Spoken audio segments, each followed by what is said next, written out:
All right, Mario. Is it true you call LeBron a bitch? I said stop playing like a bitch. That's what I said. That is different. That's fair. That's I different. didn't call him a bitch. Was he playing like a bitch? You don't know what it's like to fly till you had your wings cut. I was dinged up. It's all fun and games till they bringing rings up. Welcome back to In Shambles, your source of never heard before stories fresher than a pack of USDA beef. Alongside me, we have Polo Kerber, marketing genius. How are we, Polo? I'm doing good. I'm feeling fresher than a pack of Wrigley's gum. Fair enough. I'm your host, Adam Garfield, aka Playmaker Garf, coming live from the Brojo in Austin, Texas. Coming on In Shambles today, we have two-time NBA champion, NCAA champion in 2008, the pride of Alaska. His number 15 is retired by the Kansas Jayhawks. Please welcome to the show, Mario Chalmers. How are we? I'm good, man. How you doing? Doing well. And alongside us, we have the marketing genius and my son, Polo Kerber. How are Whoa. I appreciate the intro. He's starting strong, Rio. We're starting very strong. So, Mario, right off the bat, you're on the Heat. You find out that LeBron James and Chris Bosh are joining the Heat. What's going through in your head? It's about to be fun. For me, that time was a little bit different just because that summer I had popped 4 ligaments in my ankle, so I was in a cast and crutches that whole summer. So I didn't get to work out with them guys at all. I got to watch from a distance. So just seeing those guys come in, change the culture, change the atmosphere and what was going on, just make it a better team, make it a better situation overall. It was just fun to sit back and watch at that time. Yeah, it was fun to watch as a viewer as well. One of the biggest moments of your career, Game 6, NBA Finals. You bring the ball down the court. You're down 3, 19 seconds left. Pass it to LeBron. He puts up the 3, misses it. You know what happens next. Bosh kicks it out to Allen, makes it. Talk me through bringing the ball down in such a crunch. Like, if you don't score on that possession, you lose the finals. Talk me through that legendary play. I mean, that's just my job was just to get the ball down the court. I mean, it wasn't like I was being pressured or anything like that. So it was just for me to get in the right spot and get the ball to Bron and see what happens. And he missed it. And like you said, we all know what happened after that. Chris Bosh got the rebound. He had different options, but he chose Ray, so it's okay. I would have made that shot. Yeah, I would have made it too. I was definitely watching. Yeah, what the fuck was he doing? Missing the shot. He's lucky Chris Bosh had that because they would hold that over him his entire life. Oh, definitely they would. Anything that he does, they hold over him negative. So yeah.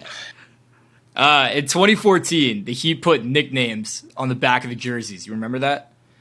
Mm-hmm. You chose Rio. Is there anything more creative you could have chose, or were you just lazy? I wasn't allowed to. I was going with Super Mario, and we reached out to Nintendo to see if I can get the okay from them to put that on the back of my jersey. They said no. So I couldn't do no form of Super Rio, Super Mario, nothing. Can't change the spelling, nothing. They wouldn't let me do anything. So it's a backup option. Yeah, it was either Rio or MC, and I was just like, just go with Rio. Rio. Polo, what would yours be? A little bit better. I probably would have been Luigi. You can't copyright that, you know. So I think it is. All that's copyright. Really? Super Mario and Luigi. Right. He's that makes like Batman and Robin. Right. Trust me. Hey, right. Look, I tried. Right. I tried several options, and they just wouldn't let me do it. Yeah. No, mine probably would have been like Tiny Dick or something. I don't know if I'd. I think it's pretty. I think it's crazy that you wouldn't let an NBA championship. Right. It's free promotion. Right. That's all it is. Right. I'm kind of curious with Mario. Like, he was such a crucial part of that national championship. Which championship is more important to him? It's a tough question. More important, or which means the most to me? It's the same thing, right? Yeah. Not really. Just because, like, of course, the Kansas one is going to be more important just because it's a college town. Something you don't get a chance to do all every day, or it takes a lot more to get to a NCAA championship than compared to the NBA finals. Right. So. Mario, if NIL was around in 2008, how much money would you bring in? We was just talking about that last week too, or last month when I was out there. I'd be in the millions for sure. I definitely think I've been in the millions. Shit, I'll hold some. Especially if I'd have went back my senior year after hitting that shot, I'd definitely, Oh yeah. definitely been in the millions. All right, so on top of Kansas, who's your all-time starting five Kansas Jayhawks? All-time starting five.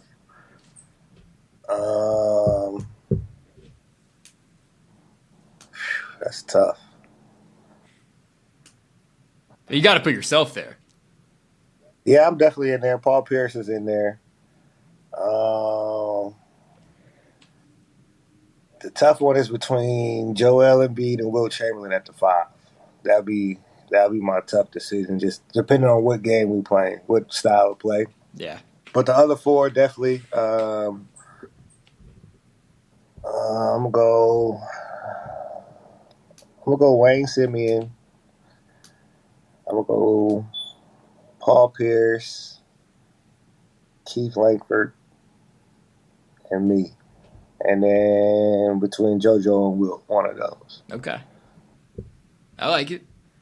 So, obviously, you played with guys like Dwayne Wade, LeBron, Chris Bosh. What was the biggest challenge playing aside these guys?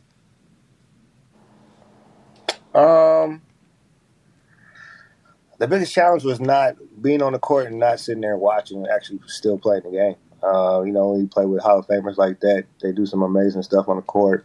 They make some amazing shots where you just sit back and be like, wow. And, not getting caught up in that moment, still being able to do my job and still have fun with the whole situation. I feel like it'd be tough, too. Just like you have all these, like, NBA legends, and then if you go off and drop 30 points, the whole discussion is like, okay, yeah, Mario did that, but, like, why didn't LeBron do shit? Why didn't Dwayne Wade do shit? So it's always like they're the focus. You know what I'm saying? I'm used to that. That happened all the time. So that didn't bother me at all. I got used to that very quick. Yeah. It's almost like the middle child syndrome, The middle child never gets that much attention. Never. Hardly ever. Polo's definitely a middle child. I'm top dog, bro. Oldest in the pack. Yeah, no. Oldest in the pack. All right, Mario. Is it true you call LeBron a bitch? I said stop playing like a bitch. That's what I said. That is different. That's fair. That's different. I didn't call him a bitch. Was he playing like a bitch? I think we all was at that moment. Like everybody was just complaining about a whole bunch of different shit that was happening on the court, and nobody really wanted to take ownership or take accountability of it. And me being the little brother, the little brother's always gonna stand up and call out the big brother. So that's what I did in the moment. What happened. That was fucking electric. Reading that story, that's like, I'm like, fuck yeah. How the fuck is Udonis Haslem still playing? Because if you actually put UD in the game, he'll give you everything that you want. He'll do everything right, and that's why he's still in the NBA. That's the thing. It's like UD was in the NBA for damn near 3 different styles of basketball. Like you got to remember when he first came in 2003, it was a big man game still. So they were still feeding the post, still feeding Yao Ming and Shaq and all them guys. And then during my time, or 2008 when everybody came, it was more big men were shooting. They were stepping outside. And he's always been a good shooter, so he fit right into that pocket with that stream. But when you have a guy like Chris Bosh and then you have different matchups that you want to be, that's what kind of puts him to the back because we wanted to stretch the court more. And at that time, he wasn't a great three-point shooter. I don't think he was even comfortable shooting threes. So it made the game easier putting CB at the 5 and Shane at the 4 and just putting a bunch of shooters around those 3 guys. And I think that's why he got pushed back. But don't forget, UD was a beast. Like, he was undrafted and played 20 years in the NBA. Like, can't take that away from him at all. It's incredible. There's even guys who were drafted top 10 and don't last 5 years. Exactly. So you can never take nothing away from that man. He's the heart and soul of the Heat culture. One of my good friends. So you can never – I hate when people ask me that question because it's like if you go against UD right now, he'll still lock you up. He'll still bust your ass. I'd probably run off the court with the second he tries to it's not like – it's just the game is getting younger. Yeah. And that's They don't want vets no more, so that's what's happening. Yeah. Bro, just imagine like how crazy the crowd would have been real last year when you were on the 10-day with the Heat. If they would have subbed in you and UD at the same time, like probably would have exploded the arena.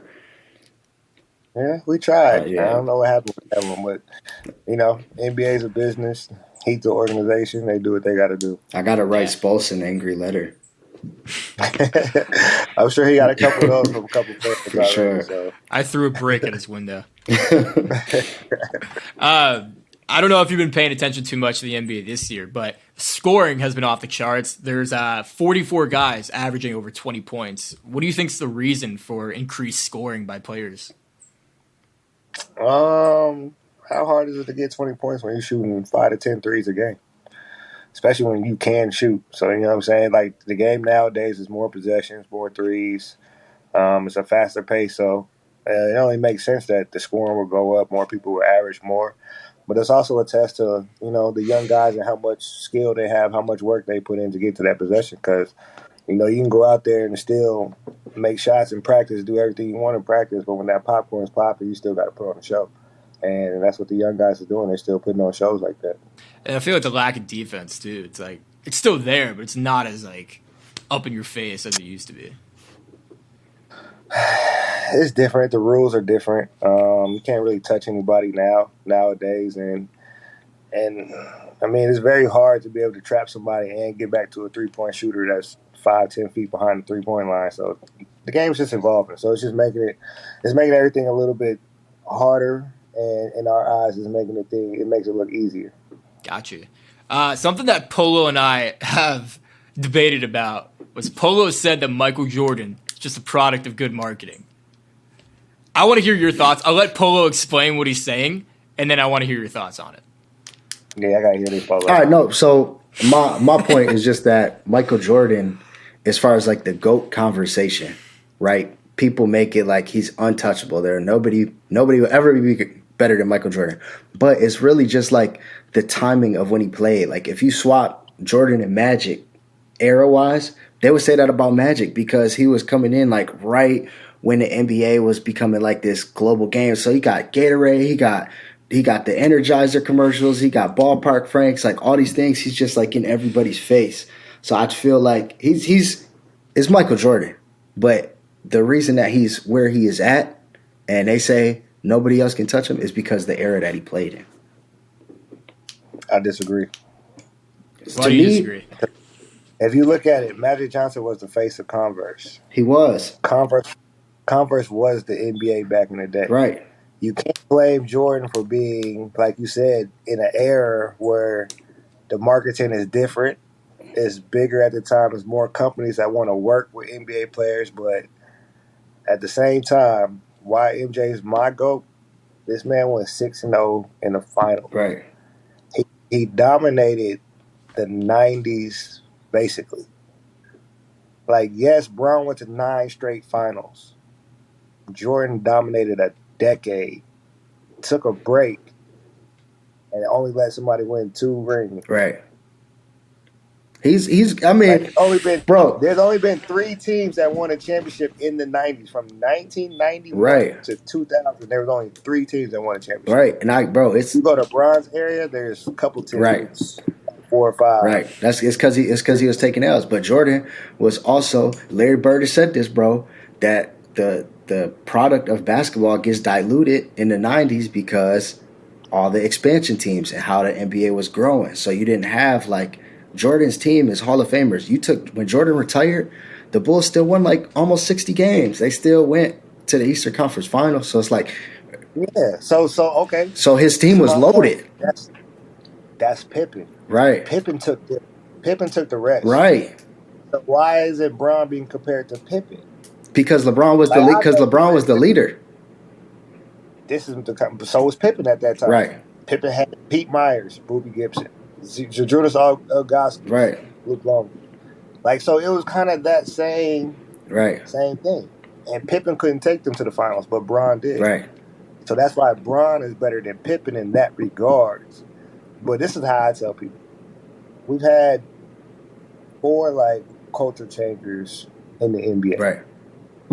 Jordan, Bron, Kobe, And Curry. and I'll say Bob. You got to put AI in there. Yeah, just yeah, 'cause yeah, of yeah, fashion, yeah. fashion what. Yeah. But I'll say this: nobody fears Braun. Nobody's like, damn, I gotta go play this Braun tonight. Nobody said that. I don't know why. Right. Because I've seen people be scared when they actually line up to him, but they're not scared thinking about that matchup. Right. You hear anybody from that era talk about going against Jordan, there's a fear. Right. So when you have people that fear a player, then that's telling you something different already. Like Jordan's just that guy. Like everything was, I want to be like Mike. Right. And I don't think it was because of Everybody, marketing. no matter what Paul. sport. It's bro. Mario just made my point. Mario said, "I want to be like Mike." That's a commercial, bro. It is a commercial, Bro, but that right, has it's nothing to do with marketing. the fear. That has It's nothing to marketing. do with the fear. The of- fear I respect. The fear I get the respect. The fear, that's exactly why Jamal Crawford is my goal, because I would have been afraid All to go right. against him. That's a whole different. That's a whole different topic there. Mario Polo said that Jamal Crawford is better than Michael Jordan. I mean, that's his own personal opinion, but in what way? Ball handling? Yeah. Bro, There's yeah, just no- like bro, ball handling, absolutely. Jamal Yeah. Crawford played Yeah. Michael Jordan in a commercial and played against Michael Jordan. Very similar styles, bro. If you put Jamal Crawford in the '90s, he would be a killer. Fair enough. That's just my I don't know. See, this is my conversation. This is my Right. debate, and nobody brings this stuff right. up. We talk about the '90s play style. Yeah, Jamal Crawford. Now this is hypothetical. yeah. I don't know if Jamal Crawford can do all that ball handling because they're hand checking. True, Their hand is on your hip the Right. whole time you're trying to move, and they're guiding. Right. Jamal's like me. We're frail. We Right. wasn't that big. Right. We wasn't that strong. So we're probably easier to move Yeah. in those Yeah. days. Okay. You put those players in Jamal Crawford's days and these days now, Right. oh, they're gonna get fried because they can't touch nobody. Okay. So I got Kind of a, it's different. a hypothetical for you, Mario. So we got prime Mario Chalmers, right? '90s era, your era, or today's game currently. Which one do you think you would be the best player in? Prime Mario.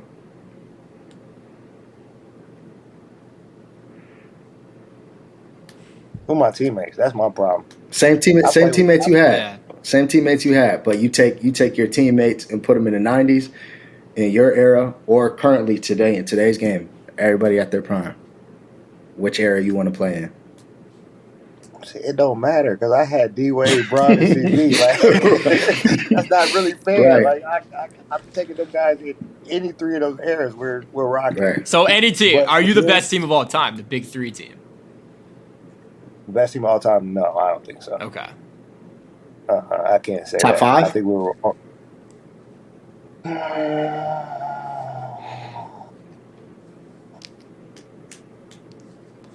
Because there wasn't there a point you guys won like almost 30 games in a row, right? 27. Yeah, we're top five. Yeah. I definitely give us top 27, five, but who's but counting? Yeah, 27 was counting. That's a good. I mean, 27 in a row in the NBA. I don't care what era it is. That's hard, bro. The Knicks were on a 9-game winning streak, and they lost to the Hornets last night. Knicks. They It's were up up to the 15, Knicks. bro. It's But the it does. Knicks. What I'm Yeah. saying is, it's hard to win every night. If the Knicks, Yeah. they're in a 9-game winning streak, they lose to the worst team in the league, up 15 in the fourth. Like, it's hard to win every single team is going to give you their best, especially when it's the Heat. They're on 27 games. You're not trying to keep adding to that record. You're trying to make a point. It's a lot of young teams too. They just come out hot. It's hard to do, bro. Mario, how about this? If you put prime MJ in today's NBA, how many points is he getting? Prime MJ in today's game is Jeff Teague. No, I want to hear what Mario said. Then we'll unpack what you just said. We'll unpack that. Mario, how many points does prime MJ put up today in the NBA? I think he still gets his 32, 34, still around that average. I don't think it's anything crazy because we ain't see Jordan shoot a lot of threes. He Okay. So that's can't what- shoot. Nah, right now. That's what they said about Bron too. That's what they said about Jason Kidd. They Jason Kidd was disrespecting LeBron, bro. LeBron is a top 10 all-time three-point shooter. Michael Jordan was shooting like 15, 18%. but Jordan didn't play when there was a lot of Yeah, three-pointers taken. different Yeah, game. I mean, I guess the way Jordan worked, if he would have adapted his game and like practiced threes, Hey, yeah. I will I'll give you that. will never, ever, ever say LeBron James is a better shooter than Michael Jordan. And I will never ever say Michael Jordan is a better shooter than LeBron James because we don't know. That's Right. not. Jordan didn't play in the era where you shot a lot of threes. LeBron played in the era where you didn't really shoot a lot of threes, and now he's playing in the era where you do shoot a lot of threes. And at that, he's still, 32, 33, 34%, maybe? Right. He's still Good not percentage. over 35. Yeah, so it's kind of like,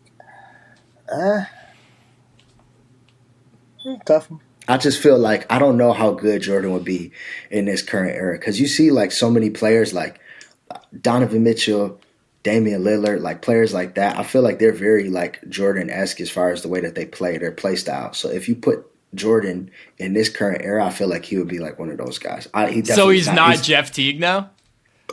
Jeff Teague. I feel like- Jeff I Teague feel like was Jordan- an all-star, bro. Yeah, that's what I told you. Stop. He was an Jordan's all-star. not going 6 for 6 in today's game, bro. Absolutely not. So he's better than Jeff Teague. He's not going 6 for 6. What you mean?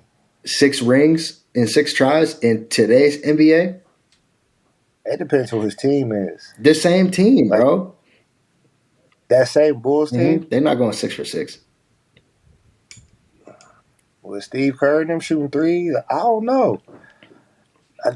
Jordan put a different type of fear in people's heart. Like that is different. Bro, you see these young kids today, they don't respect people. They don't care about these people.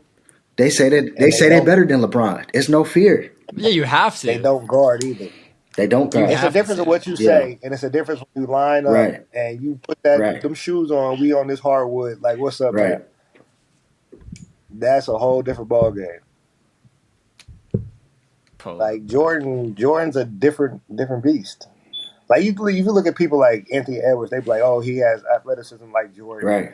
Jimmy Butler has athleticism like Jordan, or Kawhi Leonard shooting like Jordan. They're averaging 25 plus, all three of them. Right. And you don't think Jordan would do that? But they don't got 6 for 6 rings, bro. You're backtracking on your point here. Anyway, whatever. I'm not backtracking. 6 for 6 rings. 6 for 6 will be tough right now. I agree with you on Right. that. Do I think he could do it? Yes, I think he could with the right team. We got to figure out some kind of AI or something like that can run We'll those sim it on numbers. 2K. Right. Sim it on 2K. Right. Mario, you're more proud of winning 2 NBA championships or the Greek Cup in 2020?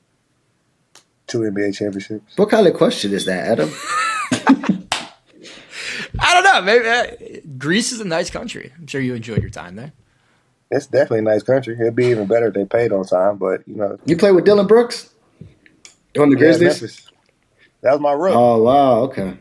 Is he a Yeah, dirty I still player? talk to Dylan. They don't like him in the league. They don't like him. He's physical. They don't. Yeah. They can't stand him. How would Dylan? But I mean, like when Dylan came in, that's what we was. We was grit and grind. Like we didn't take nothing from nobody being at Memphis. So that's kind of like what he came into. So it's kind of like that grit and grind is what Dylan's trying to portray, Right. but it is sometimes a little extreme.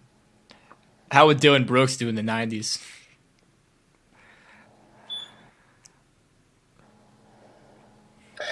I don't know. This is my thing with the 90s. It's And me and my friends trash. talk about this. So Dylan Brooks in the 90s would be Michael Jordan, bro. Everybody's No, Michael but Jordan. this is the thing. In the 80s and 90s, like all this tough guy, Right. that wasn't happening because they punch you square Facts. in your face Facts. right away. Facts. And that's you either going to fold or you going to fight back. Nowadays, everybody just talk. Right. So when you actually get hit, what you going to do then? Right. That's why I have a lot of hesitation when I say, oh, I don't know if he could play in the 80s or if he Right. could play in the 90s. Skill-wise, everybody could play back in the day. Right. That's no brainer. That's easy. Right. Heart-wise and physicality, that's where it's like, I don't know. I don't know if he would make it. Right. The guys, Kobe wouldn't have been in the 90s. Remember, he got hit with that 2-piece by the Knicks. Pop, pop. He didn't know what to do. Like Chris Yeah, Childs. Chris Childs, he didn't know what to do. You get hit, man, it's a whole different story. Right. Mario, what do you think about highlight culture in youth basketball now? What you mean? Everything now is just for hoop mixtapes. I mean, everybody has a hoop mixtape. Back in the day, like only the best players got that. Everybody's doing it for social media now. Like, what are your thoughts on, kids these days just trying to do shit for social media rather than focusing on hoops? It's content. It's what's getting them paid. It's putting money in their pockets and feeding their family. So it's hard to be against it when you're in a high school kid coming into a situation where you can make money and provide for your family before you even get there. So I don't think it's bad in that regards. I think it's a good opportunity for kids. I think it's special a little bit. What about when the kids go like head top? You think that's over the top when you get dunked on and the whole team come over? Nah, that's lit. You got to do that. Bro, it's funny, but like if I'm the one getting dunked on, I'm getting up swinging, bro. I don't care. Oh yeah, absolutely. You don't do that to me. Kids ain't built like that no more. Everything's for show. Right. Everything's for content. Funny, like it don't mean nothing to these kids for the most part these days. So I agree with you on that one. Like you wouldn't be able to do that back in the day. You're not doing that. Whose game do you like right now in the league?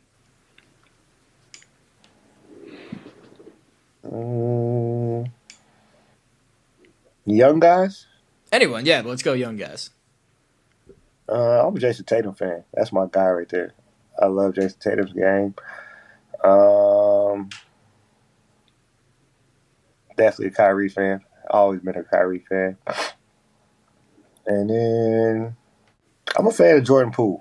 He takes some ill-advised shots sometimes. The way he plays, I like the way he plays.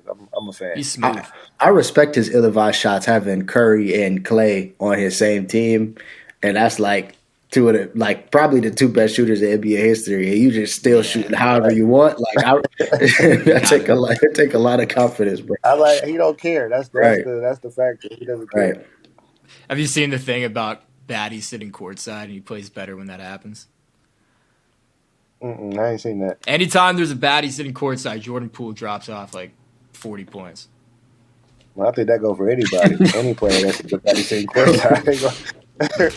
Austin Reeves, whatever his name is, to the Lakers, he went off. Yeah, that's just typical. Right. Fall into the crowd on purpose. I'm sure you've heard about it. John Morant's getting himself in some trouble. You got any advice for him about how to handle himself?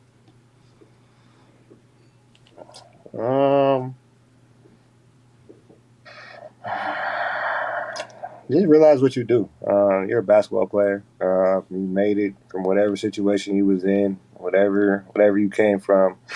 You're worth $200 million. Don't lose it trying to impress your friends or impress the cameras or being something you don't need to be. It's tough. I mean, it's hard to know his exact situation, but at the end of the day, like, you're a role model to these kids. You're one of the faces of the NBA. It's just you can't be doing that. What does it feel to be a March Madness legend nowadays? It feels good. I know it's a special month. I'm going to hear my name at least a couple times throughout this month, so it makes me feel good. And then being a big basketball fan, this is when it means the most to the college teams. Everybody's putting, their life on the line, their hardest game plans together, and you see all the hard work and all the different talent that's out of all these different schools. Yeah, I mean, I went to Texas. I'm a big Texas fan. I know Polo roots for the Jayhawks, especially Jalen Wilson. Yeah. What makes KU different from other programs? We beat the hell out of Texas every time we go. All right. You put the Kansas team right now against Texas in the 90s, they're fucked. Why? No, it was a joke. Forget it. Okay. I'm about to say that's not even the best team that ever played. This year I like Kansas. I got to rock with my dog Jalen Wilson. Mario knows that, and I rock with Mario too. This year, bro, I got to root for Houston, just because the Final Four is in Houston. We got the national championship. I got Jamal. I got Marcus. So, fingers crossed. But I hope we play y'all for the national. That would be dope, bro, because Jalen is from Texas too. So I feel like the whole stadium's gonna be like his family. And KJ Adams from Texas. Yeah, he's Austin. Oh wow! So that'll be special. Like even if it's like a Final Four matchup or.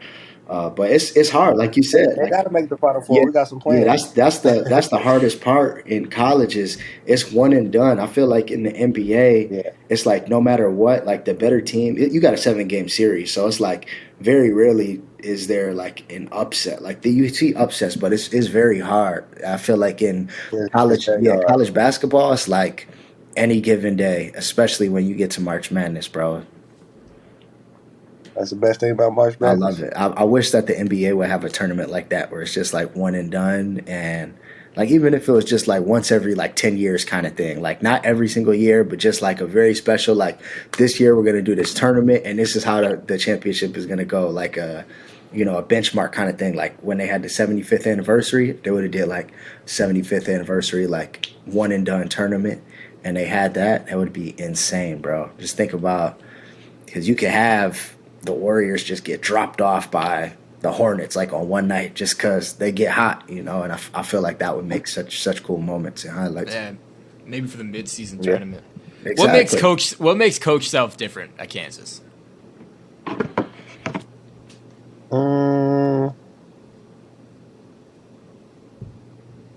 knows how to connect with his players. I think that was the main thing for us when we was there. He's a player's coach. He listens to his players. He asks us for input. And then he knows how to get the best out of any of his players. He's tough, but, I mean, if you got tough skin, you know how to handle what he's saying. He's going to bring the best about you. And I think that's something that makes Coach Self special. I shook his hand once. Probably remembers it. What do you think? How far are the Jayhawks going this year? Is Grady Dick the real guy? Is Jalen Wilson going to lead them to the promised land? What are your thoughts? Yeah, we're going to the promised land. We're definitely going to win the national championship. We're going to be another team to repeat. I don't know. Texas might be in the way. What? Just because y'all won this last little game that we played y'all, it doesn't mean Texas is in the way. You can't walk on. Texas is right there. y'all always been right there, and then y'all go over there. So it doesn't matter what Texas does. All right. I guess it's fuck me then. I mean, Texas has never won a national championship. We can just say that. All right, that's fair. Y'all had TJ Ford, KD, PJ, KD, KD, DJ Augustine. Y'all had some greats. Yeah. Can't get it done. Yeah, y'all just go to the. I think y'all went to one Final Four, maybe. Yeah, TJ Ford. It's funny, Poa. They can't get it done. That's what a lot of people tell me in bed. But anyways, so Mario, you're one of the 15 players ever to win a state championship in high school, national title in college, and an NBA championship.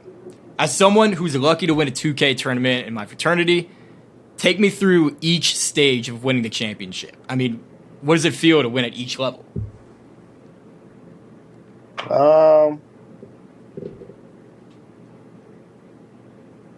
High school was cool. Hold on. Let me cut you off there. You're from Alaska, bro. How hard is it to win a state championship in Alaska?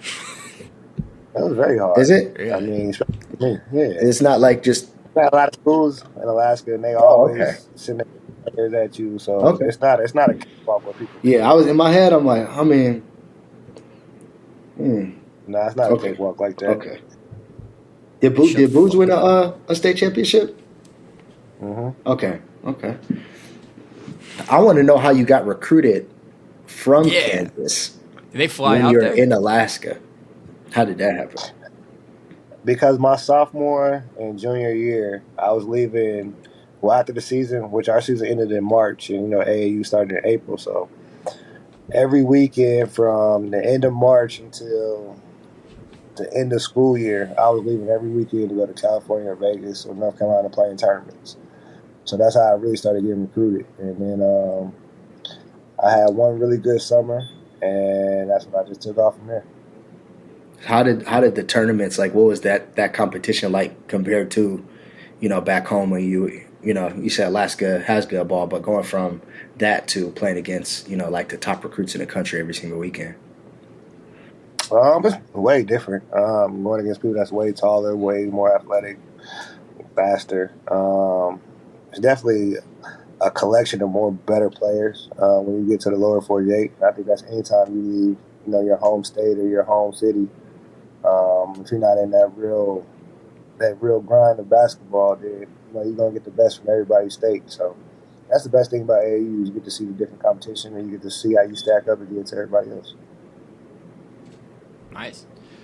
Okay, Mario, we're going to play some clips, all right? And we want you to add context and give your take on these moments, all right? All right. With that, I think we should take a picture, but we should make it quick before one of these guys starts yelling at Mario.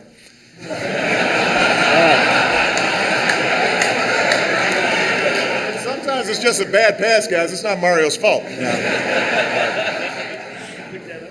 True. I got your back, man. Barack got my back, so that's all that matters.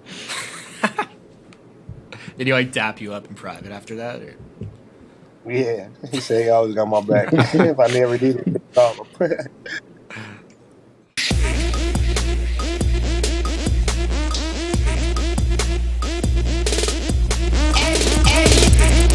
How much we got to pay you to do that again? That's classic.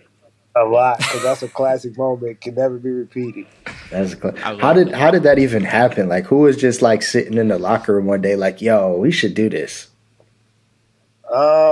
I'm not gonna lie, it was kind of my idea, but Bron took it and ran with it. He took it to the main people and said that and got it okay pretty much. But I had seen it on something I was watching. I seen it and I showed him. I was like, "Yo, it'd be funny if we do this." And I was just talking because I didn't think like these guys with these personalities like Bron, Right. Wade, CB, Allen, like I didn't think they'll be wanting to do something like this. But it just shows like the camaraderie we had on this team. Like we just love to have fun. Like we did so much stuff just to have fun outside of basketball and to show that we really cared and we really felt like we was real friends. So this was just a moment of showing the fans how connected we was. Do you feel like that helped the team chemistry out at all that year? It definitely did. It definitely did. It kept things light, especially during the winning streak and trying to get to the finals and everything. It was definitely cool to have light moments and just have fun with life and basketball. So the question of the day to Mario and Polo as well: who is the greatest point guard of all time? Mario, you go first, and Polo and I will chime in. Y'all should go first and let me chime in. Okay, you want to do it that way? All right, Polo, you go first. Steph Curry. Reasoning? I just he changed the game. I would go Allen Iverson, but he's kind of like he plays both, like shooting guard and point guard. So I feel like he's not like a true point guard. So I would say Steph Curry, just the way that he single-handedly changed the game. Can shoot literally from wherever on the court, and his range is unlimited. So bless you. So that's really where I'm gonna go. I'm gonna go with Steph. I think I'm going to go with Magic.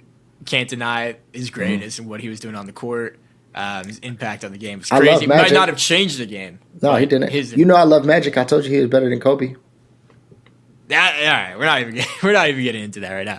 So Mario, who is the greatest point guard of all time?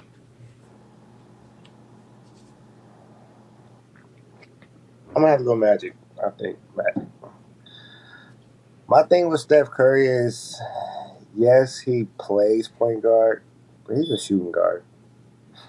He's definitely a shooting guard. He's the greatest shooter to ever play the game in my eyes. Right.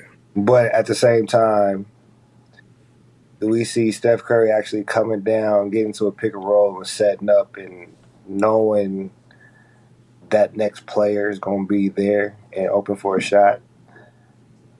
And I can't take nothing away from him. I just want to see him in a different system and see him actually do that. Because, for me, a point guard, I was always taught point guard, somebody comes down, gets the team involved, very unselfish, not looking to score, can score when he wants to. But if you look at the point guard nowadays, you have to score to be able to play point guard. It's not really about setting up the next man. It's about being that killer at the top, the head of the snake, and making people adjust to you. So when we have different conversations like that, that's why I say it'd be, for this generation, what I just said, it'd be Steph Curry for sure. But, for me, my personal opinion of a true point guard, and my two favorite all-time point guards are Magic Johnson and Chris Paul. Chris like Paul that. does not get the respect for top point guard. And he's not, because he's never led anybody to win it to a championship or even to the finals, He will this year. which is I understandable. don't think so.